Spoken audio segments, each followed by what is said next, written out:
Oh, Jake, good timing. Do you have a moment?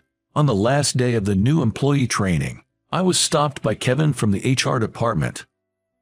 Sure, let's head to the break room. Kevin's story was this.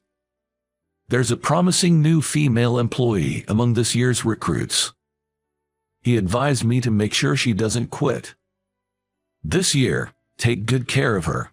The sales promotion department loses new recruits within months every year. Indeed, Kevin was right. I knew the reason why.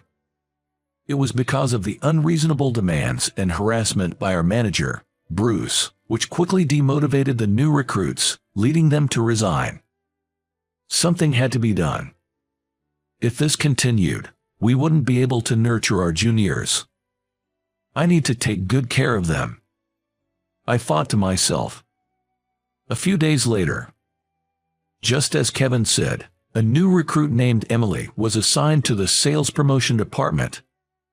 I've been assigned here as of today. I'm Emily. Nice to meet you. As she introduced herself, Bruce was sizing her up, which worried me. I decided to take the initiative. Bruce, may I be responsible for Emily's training? Bruce seemed a bit surprised but then said with a smirk, all right, Jake, I'll leave her training to you. Emily, sorry to ask so soon, but could you come with me? The first place I took her was to the sweets division of the product development department. The chief, Sarah, greeted us. Jake, as enthusiastic as ever, I see. And who's this? Oh, she's Emily, a new recruit this year. We'll probably be needing your help a lot. I introduced her. I've been assigned to the sales promotion department. My name is Emily. Pleased to meet you. She bowed politely. Jess, her greeting was spot on. We were shown the new products the sweets division had released over the past year. As sales promotion folks, we have to answer any questions perfectly when we present new products to clients. Emily looked intrigued. Does that lead to contracts? Well, yes. Have you looked over the materials? Yes. Her energetic response prompted me to ask her a few questions. Then, pretend I'm a client's purchasing agent. What's the selling point of the cheesecake we're releasing in May? It's a low-sugar, 75% reduced sugar raw chocolate rare cheesecake that's delicious despite not using sugar. And what are the countries of origin for the cream cheese and the raw chocolate used in this cheesecake? Huh? The country of origin. Do I need to remember that too? Emily looked puzzled. Well, yes. These days, due to food fraud issues and a focus on food safety, people do ask about the country of origin and where it's made. After I explained this, Emily started reading the document again. Just as Kevin said. Emily has potential. Watching her, I thought so. Among the new recruits who only do what they're told, she was very motivated. From the next day, we started visiting our clients' retail stores. It's often said that new recruits these days don't take notes, but Emily was different. Our company is a food manufacturing company that supplies sweets and deli food to supermarkets we have exclusive contracts with. I decided to take Emily with me to visit 17 supermarkets within the state, 2 or 3 stores every day. She was eager and dedicated to her work, and I seriously started thinking about nurturing her talent. Because I was taking Emily out every day, Bruce lost his chance to harass her. I wasn't sure what kind of harassment Bruce might do. For now, I thought I had to be careful until Emily gained enough skills. Then, I kept taking Emily to stores every day, teaching her the job each time. Emily, today I'll teach you 3 important things as a sales promotion person. First, always keep up to date with the product development department. Second, always know the best-selling items in each store you're responsible for. Third, don't try to solve problems alone when something happens. I thought Emily already understood the importance of reporting, communicating, and consulting, which is like the lifeblood of our company organization. Then, one day, a call came from a client. Hey, Jake, about that order error from your side. How are you going to handle it? What? An order error. I hadn't heard anything about that. I was momentarily stunned on the phone. Hey, Jake, are you listening? Yes, sorry about that. I'll check and get back to you right away. After ending the call, I immediately called for Emily. I just got a call from the store manager. What's this about an order error? Her face turned pale. Well, actually, according to Emily, 3 days ago, when she returned from an external visit, there was a message note on her desk. The note said to deliver 300 strawberry tarts, a new product for the month, to the store. In the note, I asked. She took it out of her desk drawer. Since there's no name of who took the call, it's hard to know who wrote it, right? Yes. What do you think you should have done in that case? Should I have checked who wrote it? She answered in a low voice. Well, yes, or maybe you should have confirmed with the store manager if this order was correct. Yes. Her face turned even paler, and her voice lost its strength. But I had to address the important issue, so I continued. Emily, why didn't you report it as soon as you found out about the order mistake? As I said this, she looked even more pale and said in an even smaller voice, I'm sorry. I thought I had to fix it since it was my mistake. Usually, our store orders a total of 100 sweets per day, including a variety of items. It should have been clear that an order for 300 of one kind was unrealistic. I had Emily confirm the real order quantity with the store manager. After she finished the call, she looked almost in tears. I'm sorry, it's supposed to be 30 pieces. I thought so, a digit off. I sighed deeply and asked, Emily, what do you think would be the best course of action in this situation? Her response was unexpected. I'm sorry, I'll pay for the excess myself. What? You're going to buy 270 pieces? Yes. I was speechless at Emily's nodding affirmation. What are you going to do with them? Eat all 270 pieces by yourself?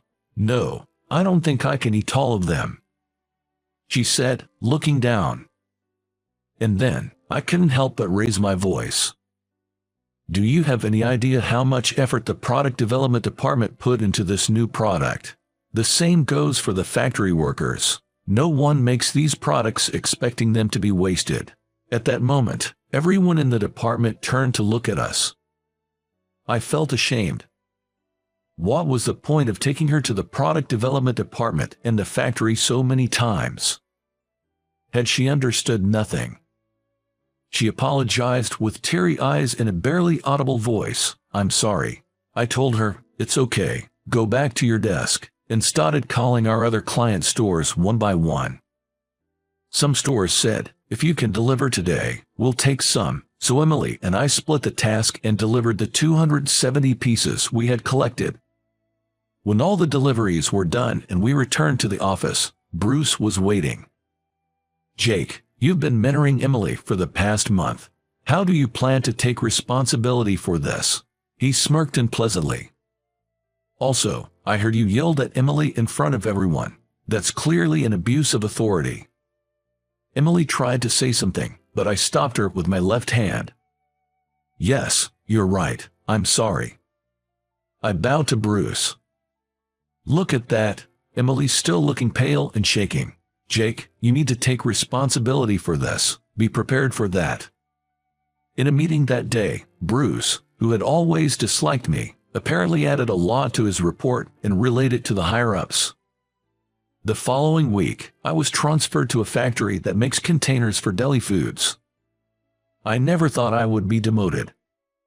For the next few days, I passed on all the knowledge and know-how I had to Emily. Even on the day before my transfer, she still looked gloomy. I really didn't know what to say. I'm so sorry. Emily had been apologizing ever since my transfer was decided. Don't worry about it. Instead, you did well keeping up with my tough training. You have potential. I patted her shoulder and said, well, I've been on Bruce's bad side since I joined the company anyway. It was only a matter of time before I got transferred. I said that, but Emily still looked down. Don't look so down. Keep up the good work. See ya. I thought the work at the transfer factory would be manageable, but it turned out to be more challenging than expected. Years passed, and I eventually decided to leave the factory. I knew how hard it was to change jobs in such a bad economy, but once I left, there was no going back. Every day, I convinced myself while looking at rejection emails. While browsing job listings, I found a vacancy in the sweets promotion department of a nationwide convenience store chain. A nationwide chain, might as well give it a shot. So, I decided to attend the interview. The first round was a written exam on sweets, which I easily passed thanks to my 5 years of experience and knowledge. Today is the day of the second round, the interview. As I entered the interview room, nervous, I saw there were 3 interviewers. I assumed they would ask about my passion for sweets or what I wanted to do in the store's promotion department. I had practiced my interview answers thoroughly, so I was confident. As I looked straight into the eyes of the 3 interviewers in front of me, something unexpected happened. When I made eye contact with one of the female interviewers, she looked surprised and whispered something to the other 2 interviewers before addressing me. "Jake, were you by any chance at the Sweets Festival in the city 5 years ago?" I was taken aback by the unexpected question. "Yes, I did attend that event in my first year at my previous company," I replied, and the female interviewer smiled happily and said to me, "I was there too. To be honest, I wanted you for our team back then." Confused, I stared at her.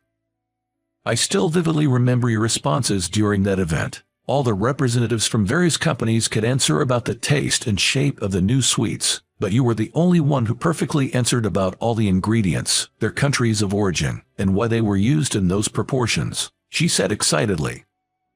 Yes, I was a new employee that year and was suddenly sent to the festival by my manager. I studied about sweets every day by visiting the product development department in the factory, so I could answer any question at that time, thanks to the staff and the factory manager.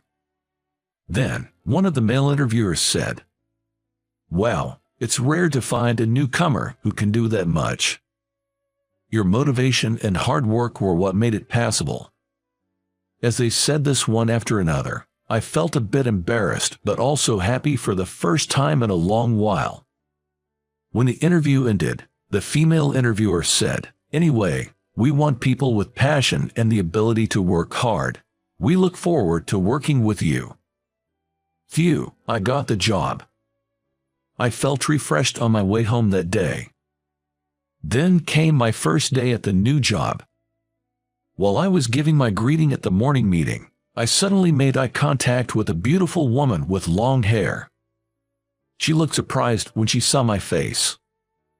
To my astonishment, it was Emily, my former subordinate from my previous company.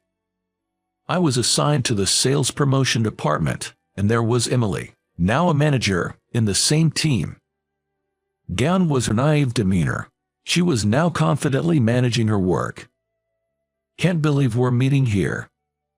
Indeed, Emily apologized for the past while telling me what happened after I left. She started working independently, and apparently, Bruce began harassing her. Emily couldn't bear it anymore and left the company. She then had an interview with this company, which was then looking to fill a position.